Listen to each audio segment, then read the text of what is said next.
আসসালামু আলাইকুম।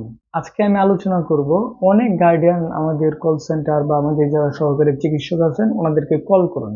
কল করে ওনাদের যে অভিযোগটা থাকে যে স্যার আমি তো অমুক জায়গা থেকে খতনা করেছিলাম, খতনার পর তো বাচ্চার ইনফেকশন হয়ে গেছে। দেখেন, ইনফেকশন বিষয়টা একটা অনাকাঙ্ক্ষিত বিষয়। কখনোই যে ডাক্তার চিকিৎসা সেবা দেয়, কখনোই কোনো ডাক্তার চায় না বা আশা করে না যে ওনার কোনো রোগীর ইনফেকশন হোক। যেমন আমি যখন আমার রোগীদেরকে আমি সেবা দেই বা আমি যেই সকল বাবুদের খতনা করিয়ে থাকি, আমার সব সময় একটাই সর্বোচ্চ টার্গেট থাকে, যেন এই বাচ্চাগুলোকে যেন ইনফেকশন না হয় বা ইনফেকশন থেকে কিভাবে রোধ করা যায় বা কিভাবে আমি ইনস্ট্রুমেন্ট ব্যবহার করলে বা ইনস্ট্রুমেন্ট গুলোকে জীবাণুমুক্ত করলে আমার এই শিশুদের ইনফেকশন হবে না, এই বিষয়ে আমার সর্বোচ্চ নজর থাকে। এই ইনফেকশনের কেসগুলো আমি অধিকাংশ সময় দেখি যে হাজাম বা বিভিন্ন জায়গায় যখন গ্রামে গঞ্জে বিভিন্ন লোকদেরকে দিয়ে যখন ঘটনাগুলো করানো হয়, এতে করে দেখা যায় যে ইনফেকশন গুলো ডেভেলপ হয়। মনে করেন যে ইনফেকশন আপনার বাবুর হয়েই গেছে, এখন কি করবেন?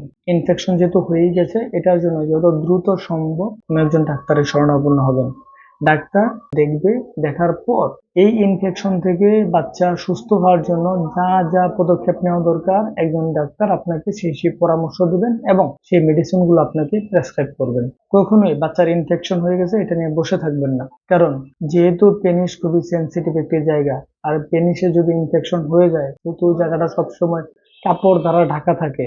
এই জায়গাটা যেহেতু শুকাইতে একটু সময় লেগে যায় ইনফেকশনের কারণে, সেক্ষেত্রে অবশ্যই ইনফেকশন হওয়ার সাথে সাথে বা যখন আপনি বুঝবেন যে ইনফেকশন হয়ে গেছে, আপনি সাথে সাথে সবচেয়ে উত্তম এবং সুন্দর যে সিদ্ধান্তটা আপনার হবে যে আপনি একজন ডাক্তারের কাছে চলে যাবেন। ডাক্তারের পরামর্শ অনুযায়ী কিভাবে আপনার বাচ্চা এই ইনফেকশন থেকে ভালো থাকতে পারে, কি করলে বাচ্চার ইনফেকশন থেকে বাচ্চা দ্রুত সুস্থ হবে, এই বিষয়ে আপনাকে কিছু মেডিসিন এবং কিছু পরামর্শ প্রদান করবে। তো ইনফেকশন নিয়ে বসে থাকা যাবে না। যদি সম্ভব হয় আমাদের এইখানে আপনারা নক করবেন। আমাদের যারা সাপোর্ট টিমে আছেন বা আমাদের যারা সহকারী চিকিৎসক আছেন, যাদের সাথে আপনার কথা বলার সুযোগ হবে, প্রত্যেকে আপনাদেরকে সর্বোত্তম সহযোগিতা করবে ইনশাআল্লাহ। আপনার সন্তানের সুস্বাস্থ্যতা কামনা করছি। যখন এই ধরনের কোনো জটিলতা দেখা দেবে, অবশ্যই আপনি আমাদেরকে স্মরণ করতে পারেন। আমাদের দক্ষ টিম আপনাদের সর্বক্ষণিক যে কোনো ধরনের সহযোগিতা করতে প্রস্তুত। আসসালামু আলাইকুম।